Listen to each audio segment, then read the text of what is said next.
Un ben ritrovati a tutti ancora in questa nostra serata della Pastorale del Turismo della Diocesi di Nuoro e della Diocesi di Lanusei. Ci troviamo qui nell'area fraterna della Caletta e un saluto particolare lo voglio rivolgere anche a quanti ci seguono attraverso i canali social del nostro settimanale diocesano L'Ortobene e la diretta di Sardegna Live.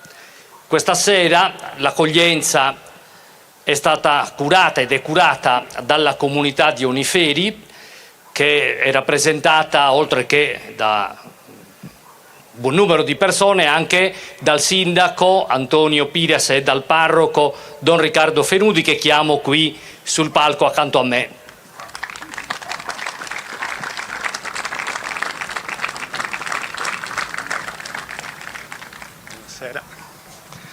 Buonasera a tutti e grazie a Sua Eccellenza il Vescovo dell'invito, grazie a tutti i presenti. Brevemente, due parole su Oniferi.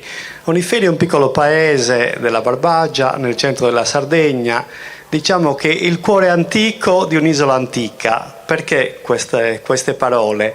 Perché Oniferi nel suo piccolo vanta 2 patrimoni UNESCO, per esempio, questo per darvi solo un'indicazione. Uno che è fatto dalle Domus Deianas, che sono entrate nel patrimonio materiale dell'umanità nel 2025, e l'altro è il canto a tenores, perché Oniferi è uno dei centri del canto a tenores, che anche questo è un patrimonio immateriale dell'umanità. Quindi, come diceva il nostro corto che abbiamo visto poc'anzi, dobbiamo dare un valore a noi stessi, è molto importante perché dobbiamo capire anche cosa abbiamo nei nostri paesi e quali grandi ricchezze abbiamo, e questo per portare dei valori, per portare delle cose aggiuntive, per portare anche un sogno, che forse è anche il tema di queste giornate e che reputo molto importante per le nostre comunità e per chi viene a farci visita. Vi ringrazio. Grazie. Buonasera a tutti, sono Don Riccardo Fenudi, a Oniferi ci sono appena un anno e fra poco devo anche lasciarlo in quanto deve arrivare un nuovo parroco.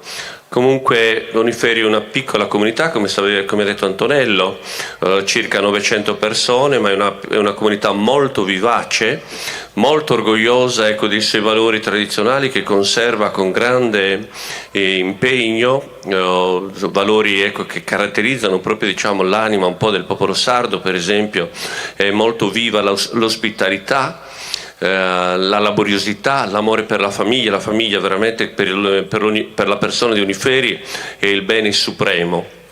È una comunità religiosa, una comunità che ha ancora conservato la frequenza per quanto riguarda i sacramenti, per quanto riguarda anche la partecipazione alla messa domenicale.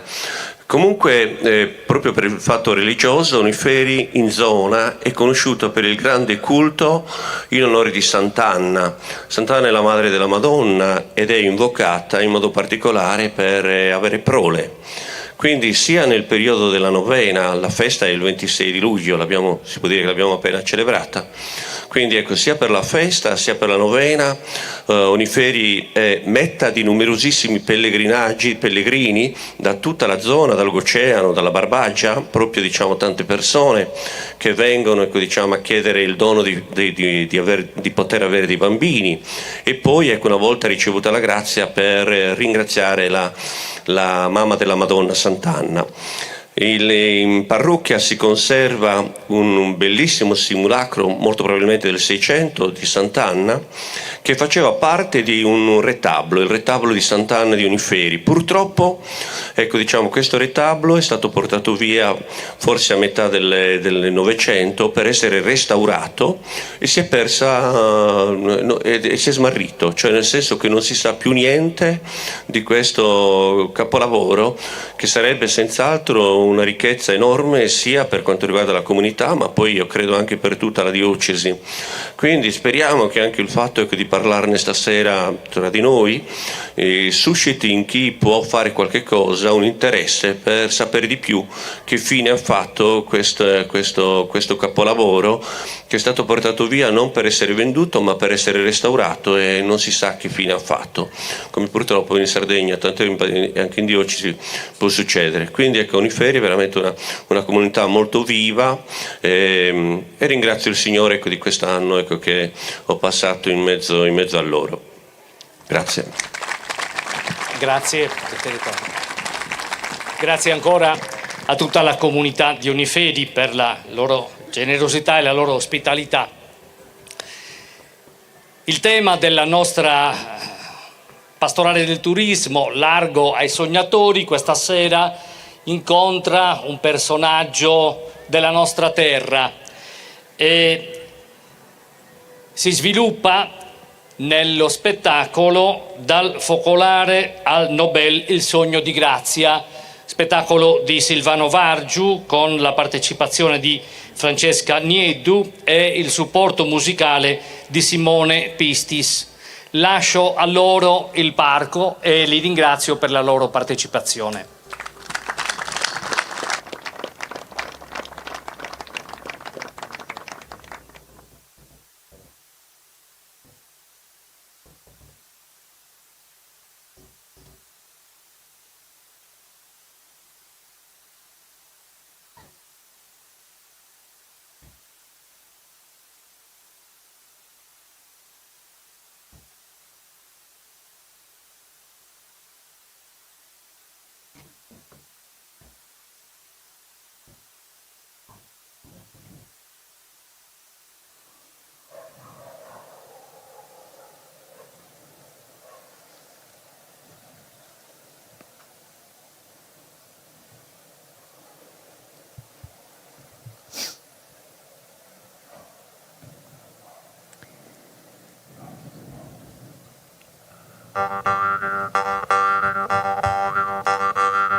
vero che l'Orthobene possa paragonarsi ad altra montagna.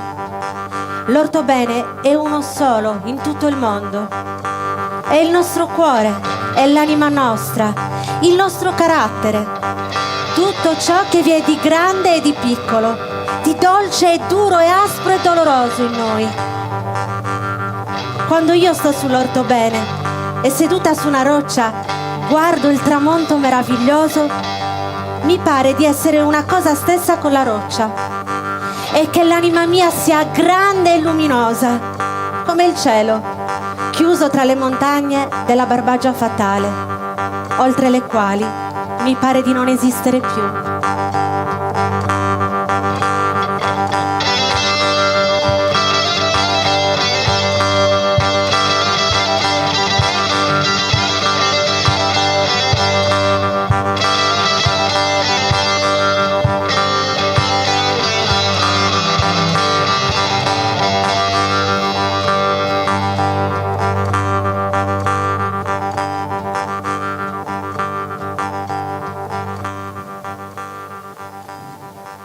Nuoro, seconda metà dell'Ottocento.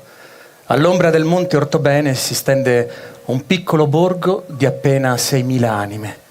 Un luogo semplice, segnato da povertà e ristrettezze materiali. Nel settembre del 1871 sugli archivi del municipio si legge: il 28 settembre è nato a Nuoro un bambino di sesso femminile. Niente di più. Una semplice nota d'archivio, fredda, impersonale, che racconta però il valore marginale che la società di allora riconosceva al mondo femminile. Dietro le righe di quell'atto di nascita si nasconde la prima traccia di un destino unico, quello di una fanciulla che arriverà molto lontano. Nel 1926 il suo nome giungerà a Stoccolma con l'assegnazione del premio Nobel per la letteratura. Prima di lei soltanto Carducci, dopo di lei Pirandello, Quasimodo, Montale, Fo. Unica donna italiana ad aver mai ricevuto questo riconoscimento. Il suo nome è Grazia Deledda. Per la precisione, Grazia Maria Cosima Damiana Deledda. 4 nomi, sigillati da un voto e da una profonda devozione verso i santi medici Cosma e Damiano, celebrati il 27 settembre nel santuario campestre vicino a Mamoiada, lungo la vecchia strada tra Nuoro e Fonni, paese d'origine della famiglia Deledda. Attorno alla sua nascita resiste un piccolo mistero d'archivio. Per lo stato civile nacque il 28 settembre 1871 alle 2 del mattino. Eppure Grazia sostenne per tutta la vita di essere nata il 27. La coincidenza con la festa dei santi era per l'autrice una fiera garanzia di protezione. Grazia, Graziedda, Grazietta, come veniva chiamata a casa, era la quintogenita in una famiglia composta da 7 figli. Tra questi vi erano 2 maschi e 4 sorelle. Il primogenito maschio, Santus, crollò psicologicamente dopo aver interrotto gli studi universitari e visse isolato in casa, devastato dall'alcolismo. Il secondo, Andrea, fu invece uno spirito ribelle che finì coinvolto in piccoli furti e reati locali, sperperando gran parte del patrimonio familiare. Tra le sorelle, Giovanna morì ancora bambina a causa di una broncopolmonite, mentre Vincenza fu stroncata prematuramente da un aborto. Le ultime 2, Peppina e Nicolina, si trasferirono a Roma insieme a Grazia. Il padre, Giovanni Antonio Deledda, detto Tottoni, era un benestante possidente terriero e agiato imprenditore nuorese che svolse un ruolo centrale nella vita pubblica e culturale della Nuoro ottocentesca, arrivando a ricoprire anche la carica di sindaco della città nel 1863. Nonostante gli studi in legge, preferì dedicarsi al commercio di carbone e agricoltura, oltre a coltivare una profonda passione per la letteratura. Così ce lo descrive la scrittrice nel suo romanzo autobiografico Cosima.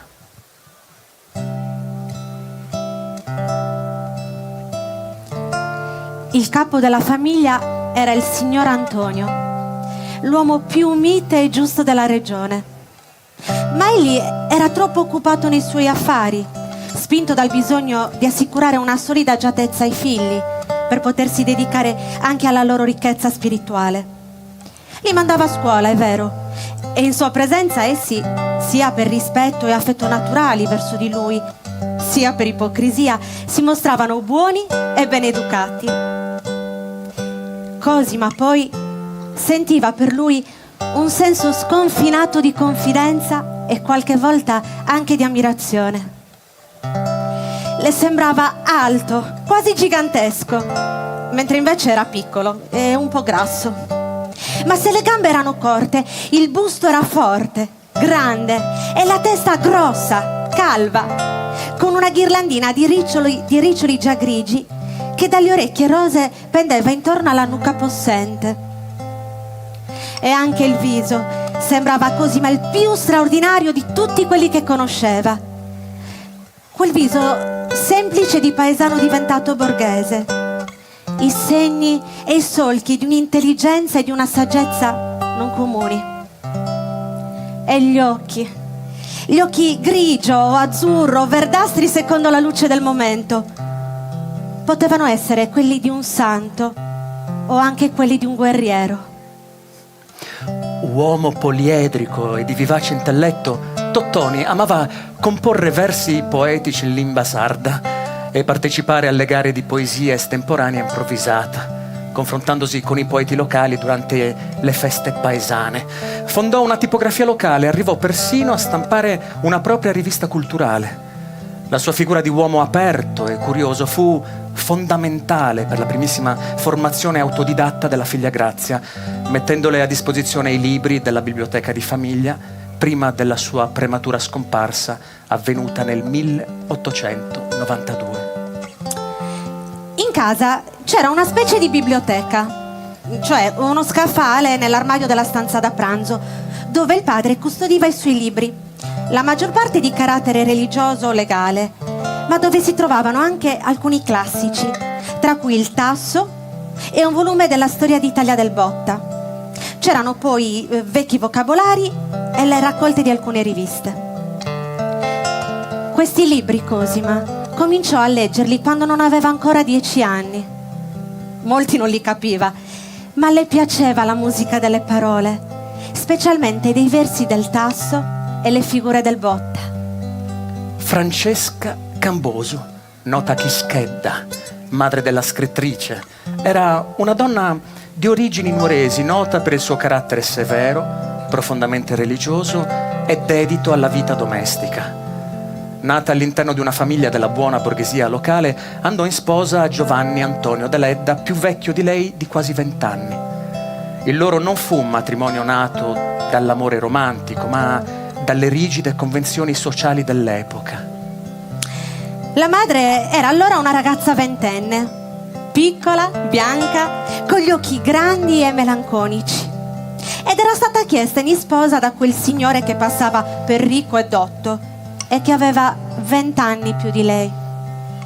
Ella non lo amava, non amava nessuno, obbediva solo al destino, che per lei assumeva la forma della volontà dei suoi genitori. Eppure l'amore fu felice. Egli la circondò di un rispetto profondo, quasi una venerazione. E lei portò nella casa una pace d'altri tempi, una devozione cieca ai suoi doveri, una grazia severa che si irradiava su tutto ciò che la circondava. Rimasta vedova nel 1892, Chischedda si fece interamente carico della gestione della numerosa prole e della grande casa di Sant'Upedro, affrontando le alterne e tragiche vicende familiari con una perenne e silenziosa malinconia.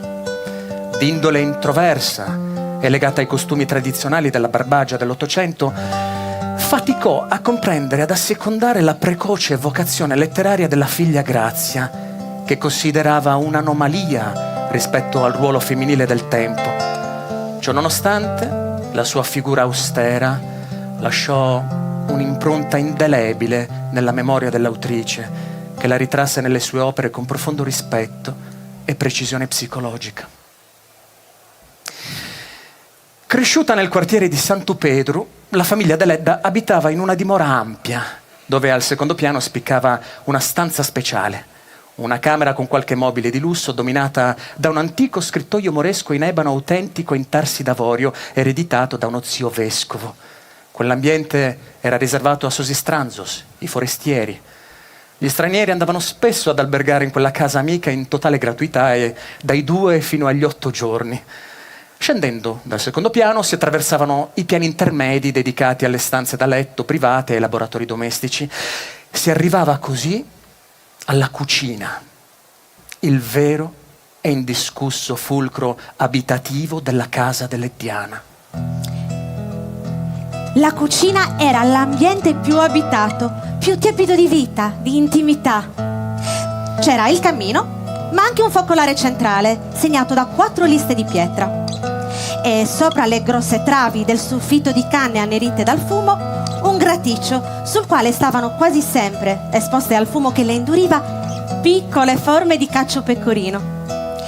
Nell'angolo vicino alla finestra sorgeva il forno monumentale, col tubo in muratura e 3 fornelli sull'orlo.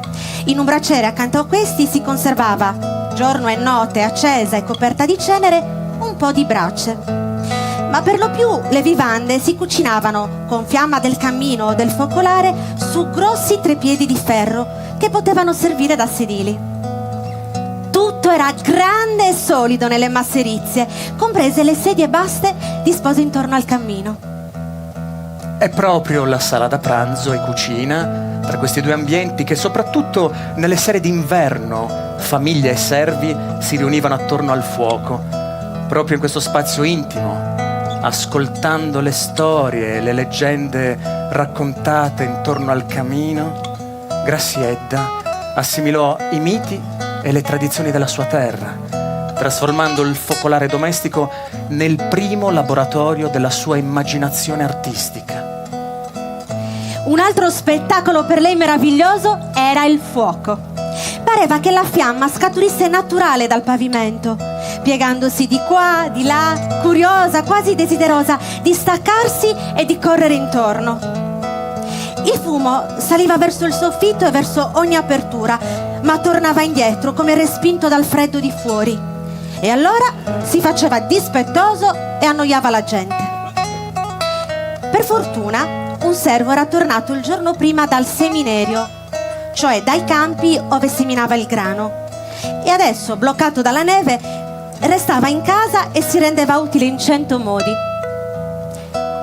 La neve durava per settimane intere. Verso sera, infatti, rincominciò a cadere, fitta e incessante. Furono chiuse e sprangate porte e finestre, quasi contro un nemico, e nel silenzio profondo le voci della casa vibrarono come in un rifugio di montagna. Nella stanza da pranzo c'era anche un braciere, intorno al quale sedevano la madre e le bambine. Cosima cercò di prender posto fra le sorelle, ma le 2, al solito, la respinsero e la punzecchiarono, nonostante i rimproveri della madre. Paziente e silenziosa, ella si ritrasse e se ne andò in cucina. Lì si stava forse meglio, sebbene il fumo continuasse a velare l'ambiente. La serva stava seduta davanti al camino e già sonnecchiava, mentre il servo stava lontano dal fuoco, poiché un uomo forte non ha e non deve avere freddo. Per spirito di imitazione Andrea gli sedeva accanto, entrambi su 2 seggioline basse. Cosima a sua volta si sedette a fianco della serva e le posò la testa sul grembo, un po' grasso e tiepido. Il servo era un uomo dei paesi, si chiamava Proto. Basso, tozzo, con una gran barba rossiccia quadrata e gli occhi verdognoli. Aveva un aspetto quasi fratesco. Raccontava sempre storie di santi, sebbene Andrea e la stessa Cosima preferissero leggende e racconti briganteschi. Ma questi egli li lasciava all'altro servo, che era amico dei latitanti e anche dei banditi. Per contentare i padroncini, Proto sceglieva una via di mezzo e narrava certe lunghe favole che sembravano romanzi.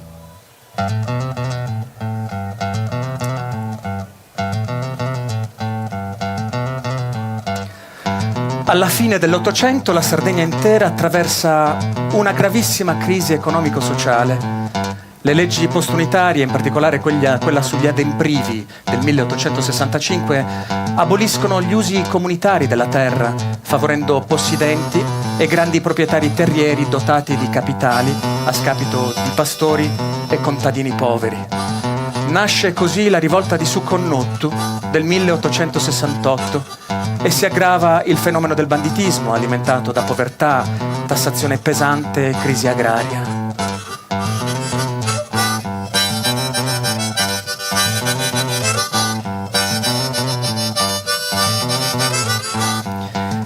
questo contesto di declino economico, però, cresce in parallelo una vivace intellettualità cittadina che a Nuoro produce un'inedita fioritura artistica e letteraria.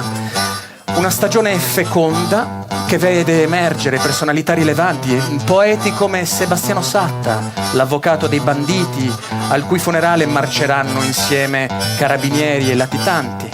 Scultori come Francesco Ciusa, capace di farsi notare alla Biennale di Venezia con la madre dell'ucciso. Pittura, scultura, letteratura, Nuoro diventa un punto di riferimento per l'intero panorama isolano. La Barbagia è il cuore della Sardegna e i barbaricini sono sardi dei tempi omerici, rimasti intatti nel loro carattere e nei loro costumi attraverso secoli, duri e puri come il granito delle loro montagne. Nuoro, che ne è il capoluogo, adagiata su un altipiano granitico ai piedi del monte Ortobene, è detta la Atene della Sardegna per i suoi molti poeti e scrittori. Cuore della Barbagia di Sardegna, viene considerata la più colta e battagliera città dell'isola e la migliore custode della qualità della stirpe. Da questo contesto sociale, culturale, da questo clima di vivacità letteraria che circondava la sua crescita a Nuoro, nasce il sogno dell'Adelaide, il sogno di diventare una scrittrice e dare vita a una letteratura sarda moderna. A 30 anni io voglio aver raggiunto il mio sogno radioso. Qual è? Quello di creare da me sola una letteratura completamente ed esclusivamente sarda. Il suo sogno era di poter un giorno descrivere lei, tutta la vita e la natura della sua terra. Sentiva la bellezza e la tristezza di questo mondo primitivo, ma lo vedeva attraverso un velo di leggenda. Per farlo, scelse la parola scritta e la lingua italiana, distanziandosi nettamente dalla poesia orale in lingua sarda, tipica dei suoi contemporanei. Una scelta forse dettata dalla necessità, poiché i codici arcaici della Barbagia escludevano le donne dalle manifestazioni culturali pubbliche. Nel panorama di allora erano infatti pochissime le figure femminili ammesse alle gare popolari. Quei duelli diversi che la scrittrice avrebbe poi magistralmente rievocato in capolavori come Canne al vento e La via del male erano il regno esclusivo degli uomini, un corpo a corpo letterario basato sulle ottave, dove i poeti estemporanei di tutta la Sardegna si sfidavano per dimostrare il proprio valore, la propria valentia. E proprio in questa piccola ma orgogliosa città del centro della Sardegna, nel seno di una famiglia benestante, Grazia Deledda si formò, perseguendo fin da subito con tenacia il sogno di diventare scrittrice. All'epoca però a una ragazza non era consentito proseguire negli studi. Grazia frequentò soltanto le scuole elementari, arrivando a ripetere la 4ª classe per pura passione. Al contrario, i suoi 2 fratelli, concluso il ginnasio, furono invece mandati nei licei di Cagliari e di Sassari. Per una femmina non era ritenuto conveniente uscire di casa. La giovane si dovette accontentare dei primi rudimenti scolastici, nonostante la sua maestra, Angela Funedda, accortasi del talento della bambina, avesse chiesto esplicitamente ai genitori di farle continuare gli studi. Cosima aveva una gran voglia di sapere. Più che i giocattoli, la tiravano i quaderni e la lavagna della classe, con quei segni bianchi che la maestra vi tracciava e che aveva per lei il fascino di una finestra aperta sull'azzurro scuro di una notte stellata. Fu promossa senza esame. La maestra le consegnò una letterina per il signor Antonio con la fausta notizia ed ella la portò a casa sventolandola ogni tanto come una bandiera di trionfo. Le letture che non poté fare a scuola, Grazia le fece in modo disordinato tra le mura domestiche, divorando tutto ciò che riusciva a reperire. I libri del fratello maggiore, i testi che passava lo zio canonico Sebastiano Camboso e persino i volumi lasciati da un professore in cambio di una pigione mai pagata. Si formò da autodidatta con letture classiche e contemporanee. La sua fantasia si arricchì grazie a letture variegate e disordinate. Un primo elenco di autori di riferimento, tra cui Byron, Hugo, Dumas, compare già nel 1889 all'interno della sua novella Stella d'Oriente. Col tempo i suoi interessi spaziarono dai maestri francesi come Balzac e Sue, ai classici italiani come Manzoni, fino ai contemporanei Verga e D'Annunzio, quest'ultimo visitatore a Nuoro nel 1882. La sua sete di conoscenza la portò infine a scoprire la grande letteratura russa, appassionandosi a Tolstoi e Dostoevsky. Nutrita da queste letture disordinate, figlie della sorte, Grazia passò ai primi scritti. A 12 anni compose le prime poesie, ma le abbandonò presto. A 16 anni e mezzo, l'8 luglio 1888, la rivista romana L'Ultima Moda le pubblicò il primo racconto dal titolo Sangue sardo, che trovò curiosamente spazio in una pagina proprio accanto alla pubblicità dei prosciutti. In quel periodo storico, mentre gli altri intellettuali dell'isola usavano l'italiano per gli studi accademici, pur parlando in sardo, Grazia si trova in una condizione opposta. Lei parlava correntemente in sardo e studiava l'italiano come se fosse una lingua straniera, tenendo il vocabolario e i libri di lettura sempre poggiati sul comodino. Alla giovane scrittrice costò molta fatica impadronirsi delle strutture linguistiche del nuovo Stato unitario, ma la sua vocazione era chiara. Voleva farsi comprendere da tutti e far conoscere l'autentica Sardegna oltre i confini isolani. Questo obiettivo sarebbe fallito se avesse scritto in sardo, poiché la diffusione delle sue opere sarebbe rimasta confinata in quell'isolamento da cui ella sperava di evadere. Per timore dei giudizi, scelse inizialmente di nascondersi dietro vari pseudonimi. Firmò come Iliade Saint-Ismaël per L'Ultima Moda, usò pseudonimi come Fea, che in sardo significa brutta, e giocò con la grafia del suo stesso nome dividendolo in G. Razia. Le prime critiche velenose, tuttavia, non tardarono ad arrivare. Dopo la pubblicazione di un racconto sulla rivista sassarese La Sardegna, alcuni cittadini nuoresi si riconobbero nei protagonisti della vicenda, sentendosi derisi per la loro dabbenaggine. In paese, la notizia che il nome di lei era apparso stampato sotto 2 colonne di prosa ingenuamente dialettale e che per maggior scandalo parlavano di avventure arrischiate, destò un'esecrazione unanime e implacabile. Ed eccole le zie, le 2 vecchie zitelle, che non sapevano leggere e bruciavano i fogli con le figure di peccatori e di donne maledette, precipitarsi nella casa malaugurata, spargendovi il terrore delle loro critiche e delle peggiori profezie. Ne fu scosso persino Andrea. I suoi sogni sull'avvenire di Cosima si velarono di vaghe paure. Ad ogni modo, consigliò alla sorella di non scrivere più storie d'amore, tanto più che alla sua età, con la sua poca esperienza in materia, oltre a farla passare per una ragazza precoce e già corrotta, non potevano essere del tutto verosimili. Un compaesano le indirizzò addirittura parole di fuoco. Torni la piccola grafomane nell'orticello paterno, a coltivare garofani e le madreselve. Torni a fare la calza, a crescere e ad aspettare un buon marito, a prepararsi ad un avvenire sano di affetti familiari e di maternità. Era il chiaro richiamo ad un ruolo femminile sottomesso, imposto alle rigide leggi della società patriarcale barbaricina, argini dai quali Grazia, con la forza della sua scrittura, si stava inequivocabilmente ed inesorabilmente allontanando.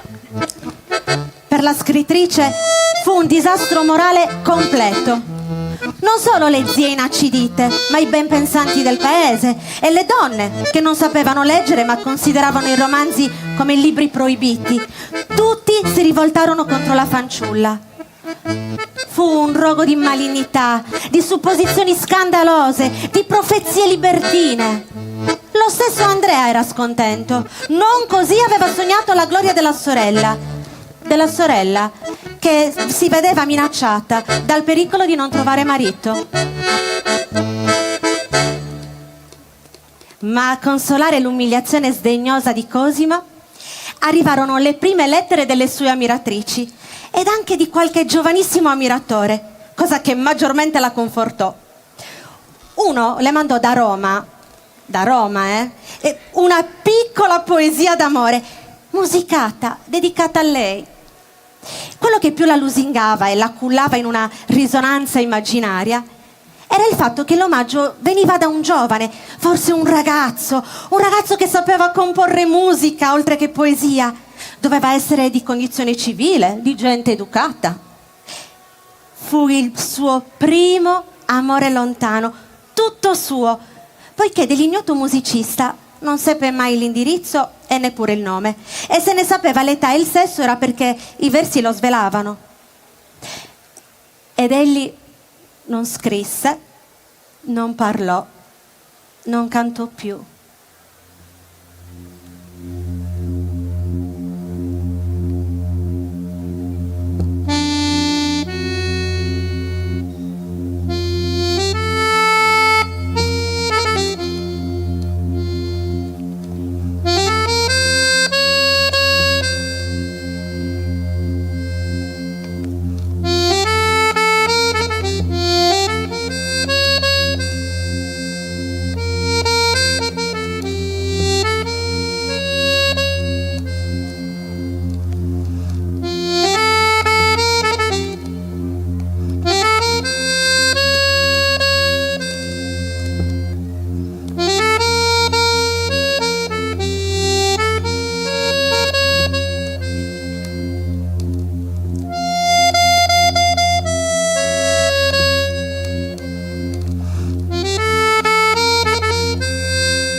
Grazia Deledda possiede una lucidità assoluta riguardo alla motivazione che la spinge a inseguire la gloria letteraria. Si tratta di un bisogno di scrittura quasi fisico, indispensabile per sfuggire all'esistenza noiosa e monotona che il suo paese natale le prospetta. Così io scrivo perché sogno una celebrità che intuisco non raggiungerò mai, forse. Così vado sola e ramminga in una via che qua giù in Sardegna è follia calcare. E consumo la mia fanciullezza dietro un sogno d'oro che so di essere un miraggio e che pure perseguito perché sento che senza di esso morirei di noia. Per evitare però altre critiche da parte dei suoi conterranei, fino al 1890 Grazia riprese a scrivere principalmente novelle dai toni tardo-romantici. In quel periodo inviava lettere molto confidenziali alla direttrice della rivista L'Ultima Moda, la contessa Elda di Montedoro. Non sapeva che dietro a quel nome femminile si nascondeva in realtà un uomo, il giornalista Epaminonda Provaglio, a cui affidò il suo primo romanzo, Fior di Sardegna, pubblicato nel 1892. Le farò la mia silhouette in 2 o 3 righe. Ho 20 anni e sono bruna e un tantino anche brutta. Non tanto però come sembro nell'orribile ritratto in prima pagina di Fior di Sardegna. Sono una modestissima signora di provincia che ha molta volontà e coraggio in arte, ma che nella sua vita intima, solitaria e silenziosa, è la più timida e mite ragazza del mondo. Il 1893 segnò una svolta fondamentale per la carriera della scrittrice. Il conte Angelo de Gubernatis, presidente della Società Italiana del Folklore, le affidò la sezione di ricerca sulla Sardegna. Grazia cercò collaboratori in tutta l'isola, ma alla fine fu l'unica a produrre un reale materiale antropologico, pubblicato poi sulla rivista Natura e Arte. Scrivendo di una terra e di un popolo quasi sconosciuti al resto d'Italia, la giovane nuorese attirò su di sé una grandissima curiosità. Il conte de Gubernatis continuò a sostenerla con le sue influenti amicizie. Nel 1895 le permise di pubblicare per l'editore Cogliati di Milano il romanzo Anime oneste, ottenendo un'autorevole prefazione dal famoso senatore e letterato Ruggero Bonghi. Anche nella sua prima lettera a Emilio Treves, che diverrà l'editore dei suoi romanzi principali, Grazia Deledda espresse con chiara determinazione lo scopo fondamentale della sua esistenza a Nuoro, evidenziando senza riserve il suo obiettivo di vita. Questo momento cruciale segna l'inizio del rapporto professionale tra la scrittrice e colui che avrebbe pubblicato le sue opere più importanti. Forse il mio nome non le è del tutto ignoto. Ad ogni modo, presentandomi a lei con molta fiducia, le dirò che sono una fanciulla, posso dire un'artista sarda, piena di molta buona volontà, di molta fede e coraggio. Sono anche assai giovane e forse perciò ho grandi sogni. Ho anzi un sogno solo, grande, ed è di illustrare un paese sconosciuto che amo immensamente, la mia Sardegna. Tra il 1897 e il 1898, Grazia Deledda attraversa un periodo di profonda crisi a Nuoro. Nonostante la precoce fama letteraria, si sente profondamente incompresa dalla famiglia e dalla sua stessa comunità. La scrittrice vive così un forte contrasto interiore, divisa tra desiderio d'amore e un'ambizione artistica fuori del comune. In questi anni intreccia tormentate relazioni epistolari. Tra le più dolorose c'è quella con Stanis Manca, che ferisce duramente il suo orgoglio, scrivendole che le era sembrata quasi una nana. In seguito si lega al maestro Andrea Pirodda. Con lui la Deledda rivendica finalmente e fieramente la propria identità, quella di una donna capace di unire le doti domestiche alla sua grandiosa vocazione per la scrittura. Molti credono che io non sappia altro che scrivere. E invece io so e mi vanto di sapere tutto ciò che le donne di casa sanno. Anzi, lavoro meglio delle altre, perché nei lavori domestici, come sarebbe nei ricami e nei pizzi e tutti i gingilli dietro cui le donne passano il tempo, io ci metto l'arte e il gusto che esse non conoscono. E faccio di tutto, sai? Preparo il pranzo con la massima disinvoltura e rifaccio i letti e spazzo e spolvero e all'occorrenza lavo persino i piatti. La mattina rimango tutta in disabillé, vestita così e così, col grembiale sparso e le maniche rimboccate, e di libri o quaderni non ne tocco neppure per scherzo. Solo il dopo pranzo mi pulisco e leggo e scrivo per tutta la sera. Determinata a fuggire dall'isolamento sardo per Roma, Deledda tronca la relazione con Pirodda, difendendo fermamente il suo bisogno di consacrare il pomeriggio al proprio mondo fantastico. Questa natura battagliera le permetterà di conciliare la vita familiare con quella di autrice, inseguendo il proprio destino glorioso. Dopo la rottura con il maestro gallurese, la Deledda non rinunciò all'idea dell'amore e continuò a intrattenere relazioni e fitti scambi epistolari con altri aspiranti pretendenti che ne chiedevano la mano.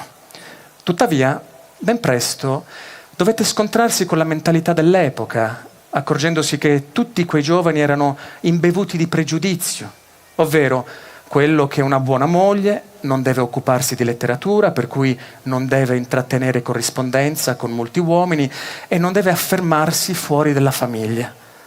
Erano gli stessi pregiudizi di cui era fortunatamente privo il futuro marito, il funzionario ministeriale Palmiro Madesani, che la portò finalmente a Roma.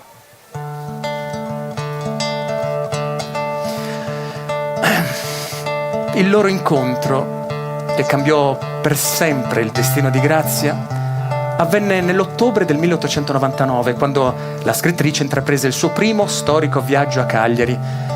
Fino ad allora non si era mai allontanata da Nuoro, ma l'invito dell'amica Maria Manca, direttrice della rivista La Donna Sarda, la spinse a salire su quel treno e a lasciare l'isolamento della Barbagia. Cagliari le apparve subito come un mondo meraviglioso, una città aperta, in pieno fermento culturale, lontana dalle chiusure nuoresi. Fu proprio durante questo soggiorno che nel salotto di amici comuni i due si trovarono a condividere il classico gioco dei perché. E fu proprio attraverso quella dinamica di sguardi, motti di spirito e risposte brillanti che i due palesarono il loro reciproco interesse. L'intesa fu così travolgente che l'11 gennaio 1900, a soli 2 mesi dal primo incontro, i due si sposarono a Nuoro, pronti a trasferirsi nella capitale, dove Palmiro avrebbe rinunciato alla sua carriera per diventare il primo devoto agente letterario di sua moglie. Certamente la loro unione fu felice perché Madesani seppe essere un compagno discreto. Il 12 novembre 1902 la Deledda scrive all'amico Giorgio Scano per raccontare la felicità di quegli anni di vita romana insieme al marito e al loro primogenito Sardus. Io e il mio carissimo Palmiro andiamo sempre perfettamente d'accordo. La nostra vita finora è stata molto modesta, ma ricca di pace e di sogni. Abbiamo solo un bambino che cresce grazioso e intelligente e io posso lavorare, o almeno fino ad ora ho lavorato alacremente. A Roma ha inizio per la Deledda una nuova vita come moglie e come madre, una dimensione in cui si sente pienamente appagata perché può finalmente dedicarsi alla scrittura alla luce del sole. L'ambiente culturale della capitale ne riconosce non solo il profondo valore artistico e la piena legittimità, ma anche il ritorno economico. I primi anni romani sono per Grazia straordinariamente fecondi, caratterizzati da un ritmo di lavoro quasi febbrile. Nelle sue lettere si lamenta spesso con affetto di non avere più un solo momento libero da dedicare agli amici, poiché le sue intere giornate sono ormai assorbite dagli impegni e dai contratti editoriali già firmati.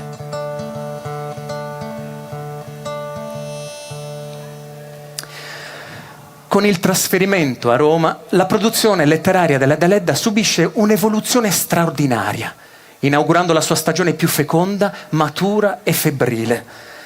Lontana fisicamente dalla sua isola, la scrittrice non abbandona la Sardegna come materia narrativa, ma la trasforma radicalmente. Il mondo sardo smette di essere un semplice scenario folcloristico, regionalistico e si eleva a sfondo universale per mettere in scena i grandi drammi dell'animo umano. In un primo momento, che coincide con l'inizio del Novecento, l'autrice consolida la propria fama nazionale grazie al successo travolgente di Elias Portolu, a cui seguono opere potenti come Cenere e Ledera. Accanto alle storie isolane, la Deledda però inizia a misurarsi anche con scenari geografici differenti, esplorando la modernità borghese di ambientazione romana, come nel romanzo Nostalgie, e successivamente, negli anni 10, la sua scrittura tocca il vertice della maturità espressiva con la pubblicazione di Canne al vento, Marianna Sirca e La madre. Le dinamiche della Barbagia vengono qui sublimate in una dimensione mitica, quasi epica, i cui protagonisti si muovono come fragili canne scosse dal vento, schiacciati dall'impotenza di fronte a un destino cieco e ineluttabile. Questo lungo e costante cammino artistico, alimentato giorno dopo giorno nel silenzio della sua casa romana, trova il suo definitivo coronamento nel Premio Nobel per la letteratura del 1926. Spesso i manuali e le monografie sostengono che il premio Nobel giunse così, inaspettato. La realtà storica smentisce questa credenza. Di un Nobel per lei si parlava già da anni. La scrittrice sarda ricevette infatti ben 12 candidature, la prima nel 1913, per poi essere proposta quasi ogni anno fino al 1927. Lungo il cammino verso il Nobel, la Deledda dovette superare una spietata concorrenza letteraria, sia a livello internazionale che nazionale. La scrittrice sarda si trovò infatti a competere con i più grandi esponenti della narrativa e della poesia mondiale del tempo. Tra questi anche autorevoli intellettuali italiani, come ad esempio Ada Negri, sostenuta direttamente da Benito Mussolini. L'annuncio ufficiale del conferimento del Nobel per la letteratura arrivò l'11 novembre 1927. È ormai celebre l'aneddoto del soffritto di cipolla che la scrittrice, amante della cucina, stava preparando per il sugo proprio nel momento in cui ricevette la comunicazione. Quella mattina, infatti, quando il messo dell'ambasciata svedese si recò al villino Madesani a Roma per consegnare la missiva, fu lei stessa ad aprire la porta. Trovandosi in grembiule, intenta a preparare il pranzo e desiderando non interrompere il suo lavoro ai fornelli, cercò di dissimulare la propria identità dicendo: mi scusi, la signora non è in casa. Quando il messo tornò una seconda volta, Grazia non poté più nascondersi e venne omaggiata con un baciamano ufficiale. Tornata immediatamente in cucina, il marito e i figli la sentirono canticchiare felicemente per la casa. Premio Nobel, premio Nobel, premio Nobel. Ma mi ha baciato la mano che sa di cipolla. No!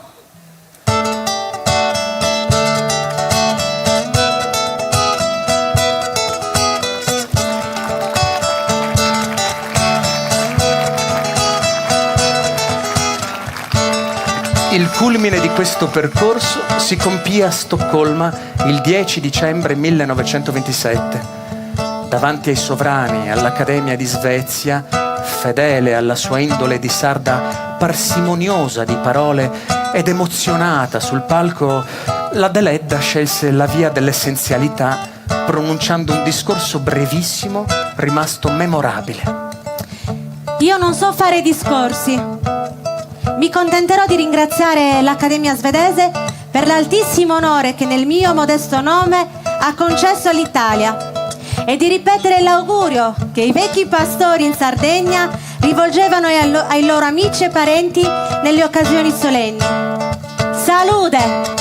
Salute!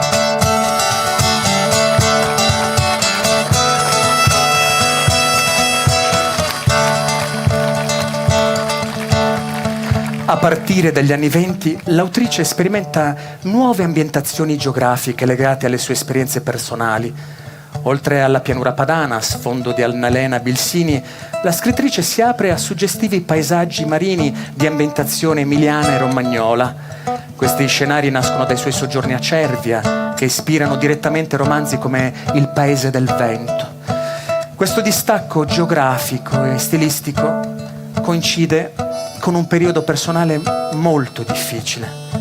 Sono gli anni segnati dal progressivo aggravarsi di un tumore al seno, una malattia dolorosa che la Deledda affronta con stoica riservatezza fino alla morte, sopravvenuta il 15 agosto del 1936.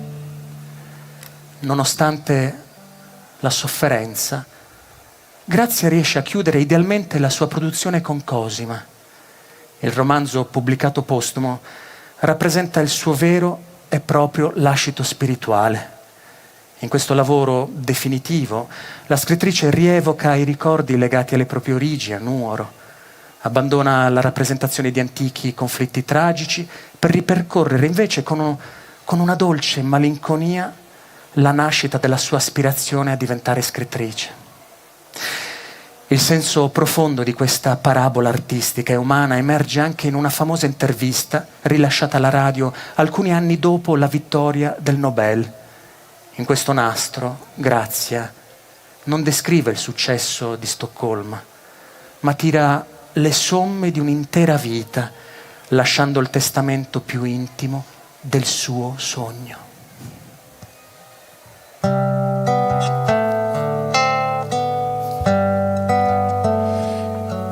Sono nata in Sardegna.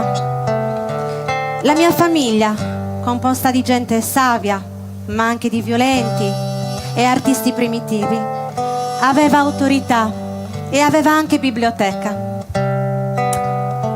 Ma quando cominciai a scrivere a 13 anni, fui contrariata dai miei.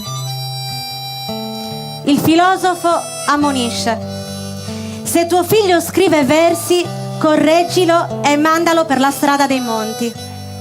Se lo trovi nella poesia la seconda volta, puniscilo ancora. Se va per la terza volta, lascialo in pace, perché è un poeta. Senza vanità, anche a me è capitato così. Avevo un irresistibile miraggio del mondo e soprattutto di Roma.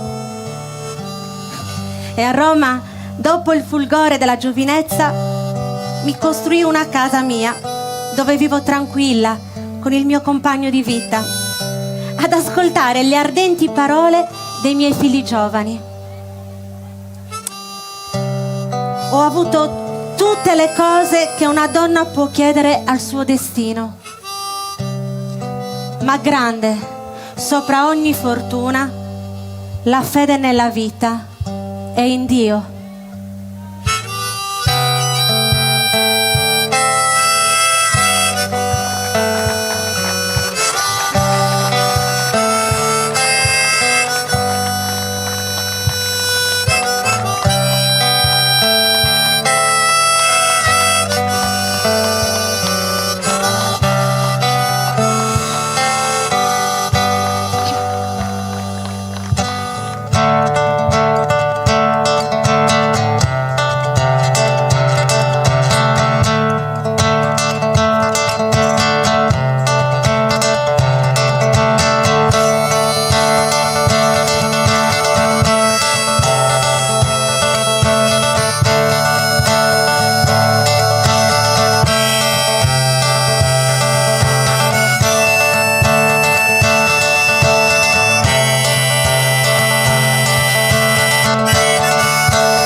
Simone Pistis,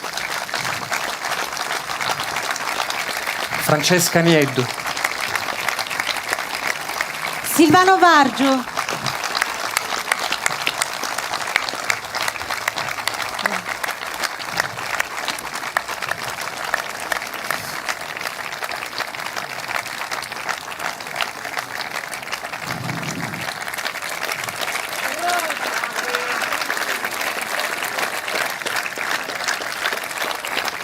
grazie, grazie.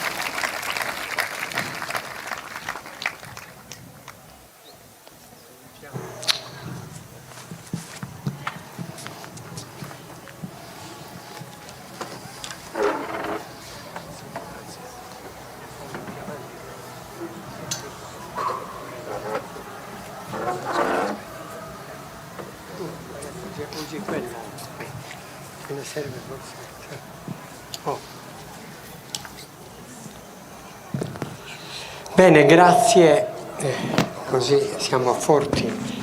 Ecco. Grazie a Silvano, a Francesca e a Simone. Vogliamo dedicare qualche minuto in questo momento anche a spiegare un po' chi è Grazia Deledda, sia per chi l'ha voluta oggi rappresentare con delle scelte ben precise, e sia chi è in questo anno deleddiano che ricorda il Nobel, chi è Grazia Deledda al di là di quello che si dice, e per questo invito qui a salire accanto a me una delle studiose più significative in Sardegna di Grazia Deledda, ma quindi anche nell'intero mondo, Neria De Giovanni. Ecco.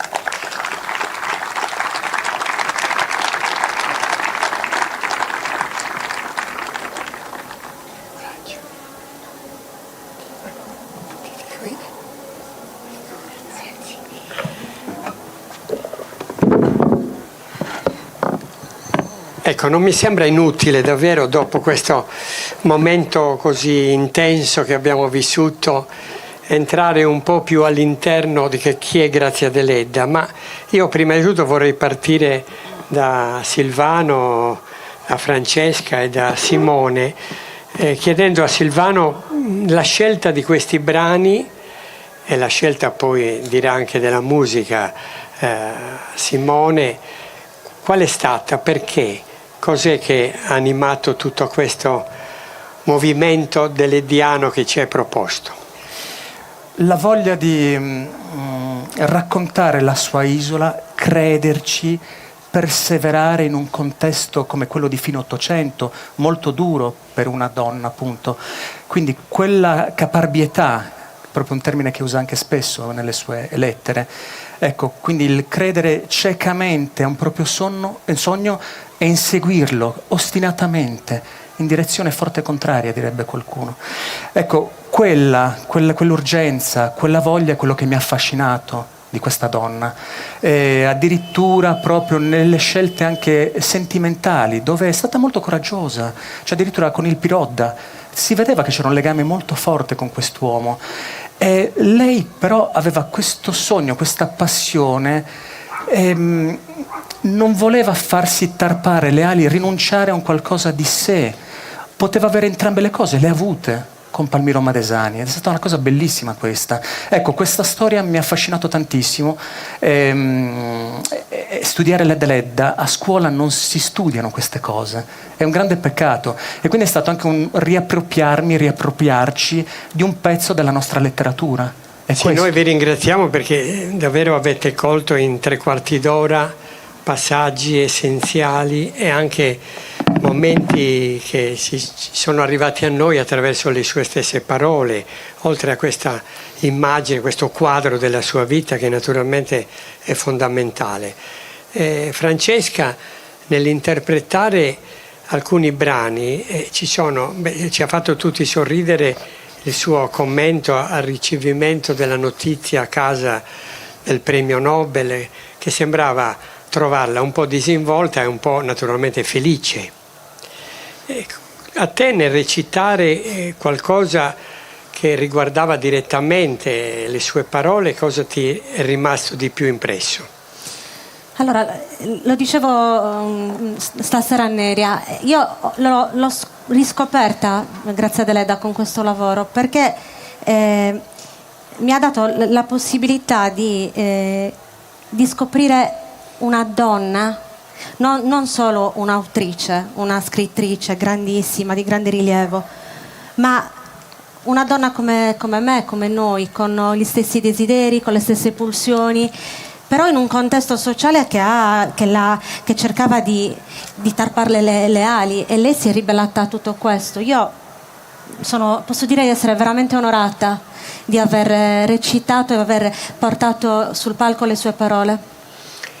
Grazie anche a te. La musica è stata delicata, assolutamente non prevalente, però allo stesso tempo hai fatto delle scelte. Cosa ti ha portato a fare questa scelta? Non hai il microfono, ma anche ce n'è qualcheduno forse sulla sedia. Ecco, recuperato. No, non c'è. Forse c'è anche. Vabbè, ci sono le sorprese. Allora, è sempre molto delicato inserire le musiche in un lavoro così, che deve essere un condimento ma non deve prevalere, ci deve essere sempre quel motivo che può aggiungere qualcosa. Io sono una persona che vive tra la Sardegna e concedetelo, il continente, perché tanto... E capisco bene questa voglia di evadere, capisco bene di andare via, ma sempre qualcosa che ci riporta a casa. Io sono una persona molto legata alle tradizioni, alla musica tradizionale. Vedevo le bambine che sognavano di diventare, insomma, nel video di prima, voglio ballare nel gruppo folk. Insomma, io sono cresciuto nel gruppo folk, ballando. Quindi c'è sempre quel legame musicale che mi ha fatto crescere, mi ha arricchito tantissimo, e quel qualcosa che non mi porterà via nessuno, e quindi ho vissuto, insomma, in questo mio viaggio, perché poi ognuno si fa il suo viaggio, quel condimento di mettere qualcosa di tradizionale, ma non tanto, quindi qualcosa di allontanarsi, quindi c'era qualcosa che era legato ovviamente alla nostra Sardegna, qualcosa che si è contaminato, qualcosa che non c'entrava niente.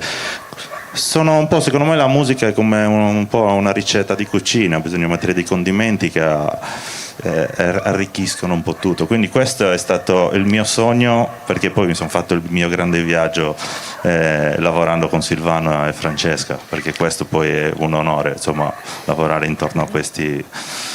Grazie. Con loro e a questo avete lavorato bene, grazie di cuore. Un applauso, sì, mi sembra bello farlo, anche per passare un po' la parola a Neria. Con Neria volevo fare qualche riflessione che dovrà essere breve, ma allo stesso tempo vogliamo spiegare alcuni passaggi che non sempre si colgono in Grazia Deledda. Intanto Neria De Giovanni ha scritto tantissimi libri, se uno avesse la biblioteca di Neria riempirebbe comunque la stanza, perché ha scritto davvero tantissimo, anche entrando su temi che non vengono generalmente affrontati. Io vorrei toccarne qualcuno, anche se, come tu sai e come immagini, il tempo non è lunghissimo.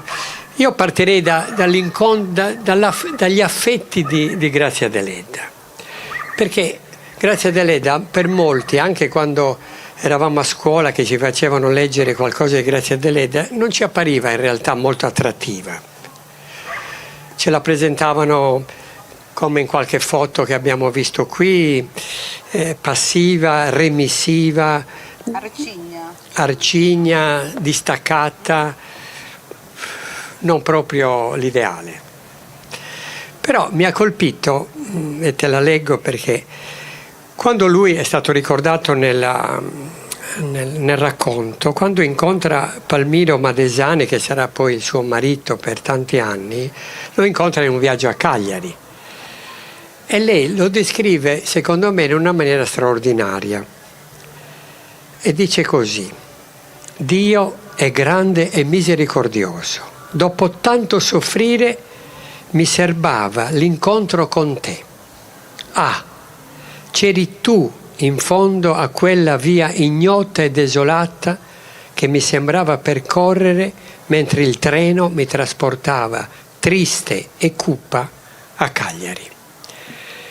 Allora, la frase è molto forte e allo stesso tempo delinea anche le sue attese, ma a un certo punto questo incontro sembra la luce nel buio. Ecco, gli affetti, la capacità di essere affettuosa in Grazia Deledda, dove emerge? Mamma mia, ma che domanda! Cioè io già temevo un pochino, perché Monsignore lo conosco da tanti anni, ecco, e so che ha delle domande sempre molto particolari, e d'altra parte dopo aver sentito lo sviluppo della storia molto bella, ben descritta, cioè ci voleva anche la bravura di trovare delle domande particolari. Arrivo alla risposta. Ma io direi che Grazia Deledda vera, come donna, come ricordavi tu, si vede soprattutto nelle sue lettere, perché nelle lettere abbiamo sicuramente la presenza di una donna, prima di una giovinetta e poi di una donna matura, che esprime anche con candore, se volete, con estrema sincerità le sue attese, le sue speranze, i suoi sogni e anche i suoi amori. È una persona che ha avuto modo anche di illudersi, perché no? Di illudersi di trovare spesso delle persone che condividessero veramente le sue ambizioni letterarie, i suoi sogni, ha avuto tante delusioni. Per questo, trovando alla fine Palmiro Madesani, incontrandolo quasi per caso a Cagliari, è riuscita quasi incredula lei stessa a trovare in un'unica persona quello che lei aveva sempre cercato, cioè ovviamente un uomo, un bell'uomo, perché lei lo descrive così, non disdiceva avere vicino un uomo bello per l'epoca, con grandi baffoni e un tomber de femme, come si dice oggi, però allo stesso tempo un uomo che capisse la sua grandezza di donna. Io credo che l'invidia, di cui magari forse parleremo dopo, di Pirandello per Deledda, e quel terribile romanzo che Pirandello scrisse prendendo in giro lei e il marito, il romanzo si intitola Suo marito, derivi proprio da questo, dal fatto che è riuscita in quel tempo a costruire un'unione coniugale che veramente rispettava il ruolo di entrambi. Lei spesso chiamava il marito Madesani col cognome, con i figli ha sempre mantenuto nei confronti del marito un grandissimo rispetto. Per esempio ha comprato la casa Cervia, la casa dove, dopo il Nobel, dove andava in vacanza, e non ha detto ai figli che i soldi provenivano dal premio Nobel, proprio perché voleva comunque che il marito mantenesse in famiglia quel ruolo anche di capofamiglia, diciamo, più ricco che portava più soldi di lei. Quindi aveva un grande rispetto anche dei ruoli, però allo stesso tempo io credo che in Palmiro Madesani lei abbia trovato realmente una persona che riusciva a vedere in lei, come avete detto bene voi in chiusura, la donna che sapeva fare i lavori donneschi, sapeva ricamare e cucinare, però soprattutto la donna che si esprimeva nel mondo delle lettere. Sì, doveva essere una tipa non semplice, no. Provo a descriverla, ma poi mi servirò di altre descrizioni. Non semplice come quelle donne sarde che abbiamo conosciuto e che conosciamo, che però solo dopo che l'apparenza è superata emergono per la personalità e lo spessore che hanno. Lei, tra l'altro, penso che si rendesse conto di questo, perché quando parla di sé dice: sono anche così, sono in questa maniera un po' poco loquace, riservata, poco sorridente, però aggiunge: non sono mediocre. E questa è una interessante annotazione. Però voglio fermarmi ancora sul carattere. Lei ha conosciuto un sacerdote molto significativo per la vita diciamo anche italiana, che si chiama Don Primo Mazzolari. Don Primo Mazzolari, che era parroco a Cicognana, dove lei si recava, ed era anche il paese di Madesani. Allora, Mazzolari ha scritto un libricino dal titolo La grazia sconosciuta, grazia maiuscola, e non stava parlando di quella del cielo. E ha una definizione di Deledda molto bella, però molto sarda. Mazzolari non è sardo, e dice così: ascoltava, la testa soffocata da un cappello larghissimo e senza gusto. Appena muoveva il capo, le brillavano gli occhi bellissimi in un volto che non fu mai bello, ma che l'età componeva amabilmente all'ombra dei capelli tutti bianchi. Parlava pochissimo, frasi brevi, seguite da silenzi interminabili che mettevano a disagio i vicini, che non sapevano a quali argomenti appigliarsi per farla discorrere. Sì.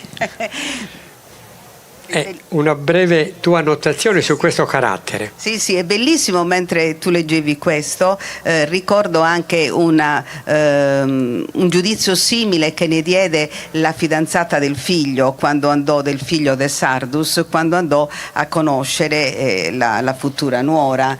E c'è proprio questa descrizione che lei rimase molto imbarazzata, perché Grazia, la grande scrittrice, perché era già una donna molto famosa nell'ambito delle lettere, poi non parlava, e quindi questa povera ragazza, voi immaginate, tra l'altro era iscritta in farmacia questa ragazza, quindi era una ragazza già che frequentava una facoltà molto maschile, no? Come poteva essere all'epoca, stiamo parlando sempre dei primi del Novecento, quindi una ragazza anche emancipata, però era imbarazzatissima perché lei è andata appunto a conoscere la mamma del fidanzato, e la mamma del fidanzato, così come ha descritto Primo Mazzolari, particolari, era praticamente silenziosissima e guardava con molta, cioè la scrutava, diciamo il verbo esatto, scrutava le persone. E poi c'è tutta una storia che questa ragazza racconta, che invece diciamo si è ammorbidita nel rapporto ed è andata poi avanti. Allora, non ne stiamo proposito- parlando, scusa Neria, e negativamente, ne stiamo parlando perché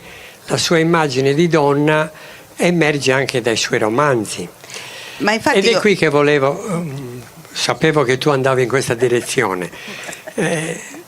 Volevo andare un momento proprio per fissare a qualche altro aspetto. Dai suoi romanzi emerge un'immagine di donna, spessissimo e quasi coerente. Ecco, se oggi dovessi sintetizzarla con qualche aggettivo e con qualche significato, cosa ci diresti? Allora, innanzitutto le sue protagoniste sono l'anima dei suoi racconti. Mi dispiace molto per gli uomini, che sono tanti presenti, però il vero motore dei romanzi delle Diani è la donna, e in questo io credo che ci sia moltissimo di lei.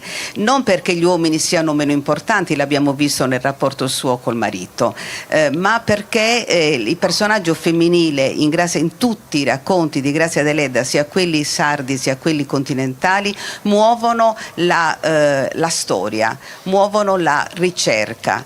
La donna, il personaggio femminile, e dico Marianna Sirca, e dico Agnese Nella Madre, e dico le sorelle Pintor, e dico tutti i personaggi che sicuramente voi conoscete, hanno un obiettivo, e in questo è molto Deledda.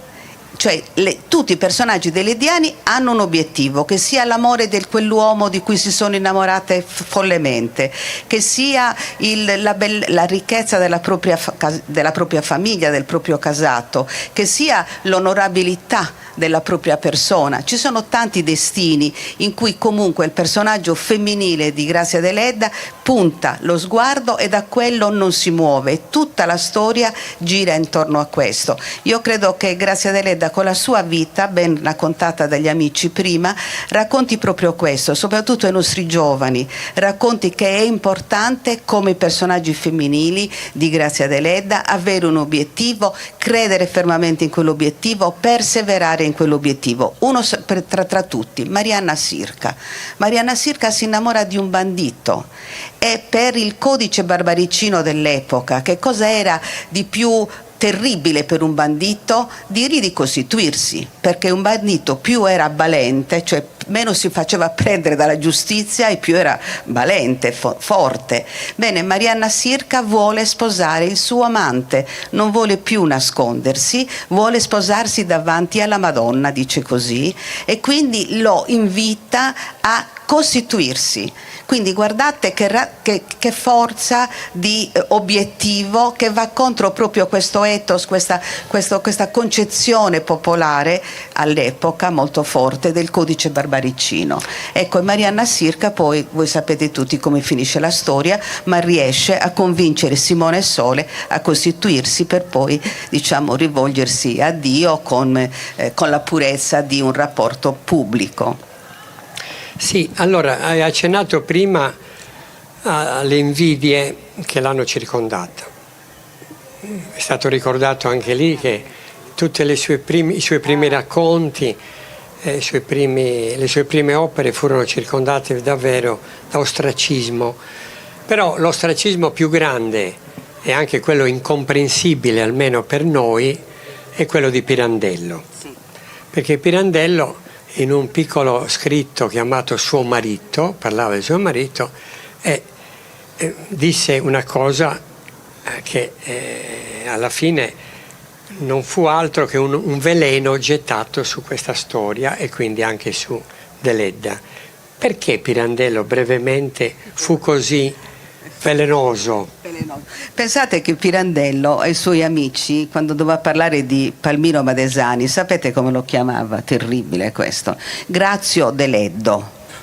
chiamava Palmiro Madesani Grazio Deledda, perché quello che gli dava più fastidio era, ripeto ancora, vedere una coppia così affiatata e soprattutto in quell'epoca un marito così che accettava così la grandezza della moglie, della sua compagna, da accettare dopo una certa carriera ministeriale di ritirarsi dal ministero per aiutare la moglie soprattutto con i contratti con gli editori.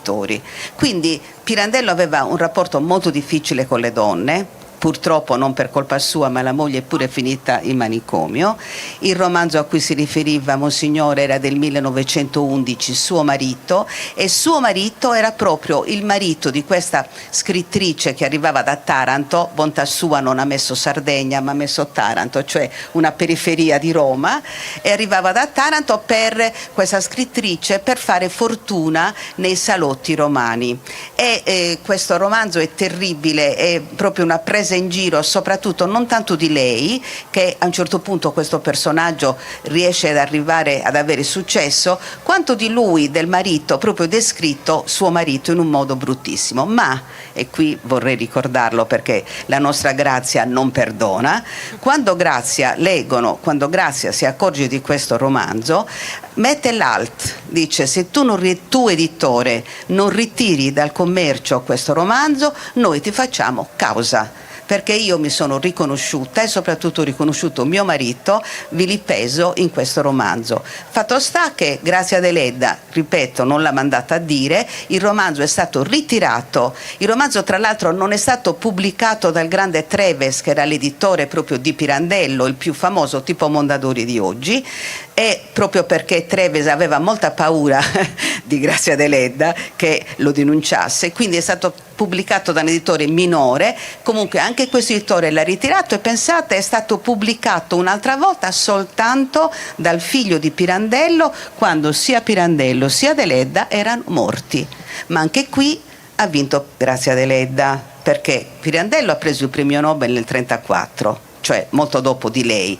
Entrambi muoiono nel 1936, ma Grazia è morta il 15 agosto e Pirandello dopo, il 10 dicembre, quindi anche nella morte ha vinto la nostra.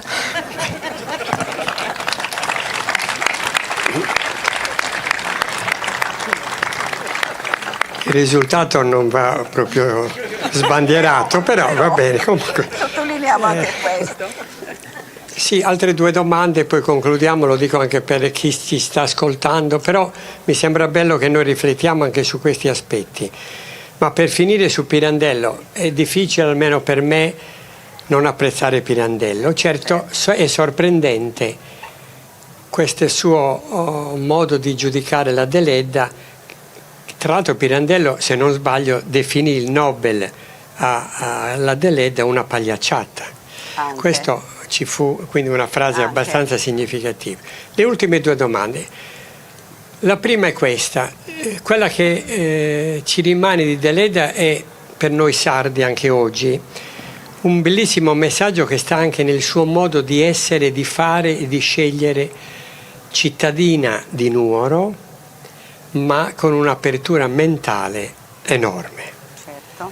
Cioè non è una che in suo connotto c'è stata e ci muore. In suo connotto ci vive, però ha un'apertura e uno sguardo universale. Su questo cosa ci vuoi dire? Scusa, mentre parlavi ancora di Pirandello, permettimi una puntina in aggiunta per dire quanto è grande Grazia Deledda, a prescindere da quanti l'hanno voluta poco bene. Nel 1933, e lei è morta sappiamo nel 1936, quindi alla fine della vita, lei insieme a Pirandello ha fatto parte di un gruppo di lavoro che la radio, che ricordata appunto nell'ultimo discorso che tu hai letto, aveva fatto, diciamo, di un gruppo di intellettuali che dovesse presentare dei progetti di programmi culturali. Pensate che in questo gruppo c'era ovviamente Marconi, il padre della radio, poi Pirandello e poi Deledda. Quindi sappiamo che Deledda, nonostante diciamo la pagliacciata, così come l'ha definita lui, comunque è riuscita poi alla fine anche a lavorarci insieme. Anche questo è un dato diciamo caratteriale molto importante. A proposito dell'altra domanda, c'è una bellissima frase che usiamo un po' tutti noi dell'Ediani, usiamo ricordare: sono nata nella profonda Sardegna, ma se fossi nata a Stoccolma, a Roma o a Stoccolma o in altri posti insomma del mondo, sarei sempre stata quella che sono, un'anima che si appassiona ai casi della vita. Ed è proprio così, perché già, come è stato detto più volte da questo palco oggi, dalle immagini, da quello che abbiamo sentito, Grazia Deledda ovunque andasse riusciva ad entrare, proprio per quel suo carattere riflessivo, diciamo di donna che osservava prima di parlare, cosa che oggi purtroppo molti parlano a vanvera e non ascoltano. Lei ascoltava molto, quindi è riuscita realmente ad entrare nei mondi che l'hanno accolta. Ecco perché a Cervia, per esempio, dove lei andava in vacanza al mare, l'hanno fatta cittadina onoraria, gli hanno dedicato una piazza, l'hanno fatta, diciamo, gli hanno dato tutti gli onori possibili. Lo stesso a Viadana, a Cicognara, il paese del marito. Riusciva cioè ad entrare nell'anima della gente, perché quello che lei voleva, la cosa che più ambiva, era quello di, ripeto, capire l'umanità. Ecco perché Grazia è veramente un premio Nobel. Per noi orgogliosamente sardo, ma io mi arrabbio moltissimo quando leggo premio Nobel sardo nel senso di regionale, no, premio Nobel universale, proprio per questa sua grandissima capacità di parlare al mondo. E le sue opere sono, dopo Pinocchio, mi piace ricordarlo, le opere più tradotte di uno scrittrice italiana nel mondo. È la più tradotta dopo Pinocchio, va bene, pazienza, Pinocchio dice qualche bugia in più. Sì, io credo, come tu ci stai rivelando, che della Deledda noi abbiamo ancora, anche noi sardi, un'immagine non reale. Ce l'abbiamo un po' collegata ad alcuni momenti, alcuni passaggi, ma non ne conosciamo davvero una bellissima personalità e sfaccettature molto ampie, molto diverse. L'ultima domanda riguarda un po' quello che non sempre è stato anche questo compreso, almeno secondo me, poi tu che hai studiato molto ci puoi dire, cioè la sua fede. Allora, la sua fede nei romanzi, mi è capitato a me di ascoltare persone non sarde che leggono e dicono: ma la fede è così in Sardegna? Che emerge dai protagonisti dei suoi romanzi. Allora, sulla religiosità della Deledda, ricordati che sono le ultime parole, quindi devono essere belle. Belle e poche anche. Che cosa ci puoi dire che emerge, che non sempre è compreso, soprattutto? Allora, io non è che vi voglio lasciare ricordando la morte di Grazia Deledda, però io volevo ricordare questo perché è un bellissimo esempio di come una donna che ha fede, una donna che veramente ha fede, può avvicinarsi all'ultimo momento della vita. Allora, lei è morta il 15 agosto e aveva mandato la sorella, la nipotina Mirella, che era praticamente una sua figlia d'anima, le aveva mandate al mare perché non era giusto che il 15 agosto si sacrificassero per lei. Era rimasto a casa solo il marito, ma lei voleva l'estrema unzione e all'epoca c'era l'estrema unzione. Mi rivolgo qui a un sacerdote, oggi si chiama... Solo all'epoca? No, come termine. Unzione degli infermi. Ecco, unzione degli infermi. Ma il termine estrema unzione è più duro. Si usava prima ed è anche, diciamo, più forte, no? Come termine. Comunque, lei chiama il sacerdote per avere l'estrema unzione. Lei è morta la sera, era il 15 di agosto, Ferragosto, Roma deserta, tutti in vacanza, anche il suo prete è in vacanza. Quindi arriva un prete sostituto, un giovane prete, con il suo chirichetto vicino, l'olio santo, il chirichetto appunto tutto parato. Suonano alla porta di Porto Maurizio, che era la via dove il suo villino dove abitava. Apre Grazia Deledda. Il prete giovane, che non era il suo parroco, non la conosceva e dice: dov'è la moribonda? Dov'è la moribonda? E lei risponde: sono io. Gesù è così importante che non lo si può ricevere a letto, ma bisogna riceverlo in piedi. Io mi emoziono tutte le volte che racconto questa storia, perché ci vedo veramente una grande donna e una grande devozione, cosa che purtroppo in tanti non le hanno riconosciuto, perché molti dei suoi protagonisti, i suoi personaggi hanno un rapporto anche travagliato con Dio, un rapporto dialettico, un rapporto di conoscenza e non soltanto di accettazione, ma lei è una donna che ha ricevuto Gesù in piedi e dopo qualche ora è morta. Grazie. Sì, è vero, abbiamo parlato, concludendo, un po' della morte, ma è come se parlassimo della vita, soprattutto perché è morta da viva, potremmo dire, davvero. Io vi ringrazio tutti voi della presenza a questo momento che è stato all'interno del Largo ai Sognatori, uno spazio ai sogni di una scrittrice che è arrivata dove voleva e ci è arrivata però con tutta l'identità sarda che la contraddistingueva. E questa è una notizia che anche stasera ci siamo confermati grazie a Neria, che è algherese, conoscitrice di Grazia Deledda a tutto campo. I suoi libri li potete trovare facilmente e anzi vi invito a leggerne, anche perché sono tematici e meritano anche un approfondimento proprio di ogni tema. Grazie Neria, anche se sei stata breve, sei stata brava. Grazie, grazie a voi. Grazie a Silvano, Francesca e Simone.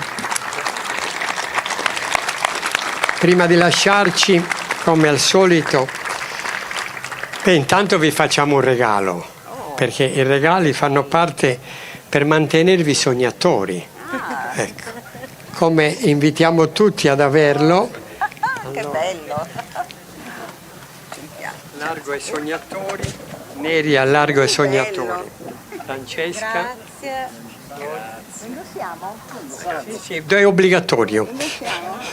Meno male che non mi sono fatta la messa in piedi. Allora, a te. Grazie. E viva il sogno, no? Delle Diane. Grazie ancora. Ci diamo appuntamento per domani sera, sempre qui all'Aria Fraterna della Caleta, con l'incontro d'autore. Avremo ospite gradito Omar Pedrini. Grazie ancora e buona serata a tutti. Ecco, volevo solo dire Omar Pedrini perché è un cantautore, forse che ha una storia che non tutti conoscono, però vi posso dire che merita di essere ascoltato, perché c'è una storia bellissima, non solo musicale ma anche umana, e quindi vi invito ad essere qui domani. Grazie. Grazie.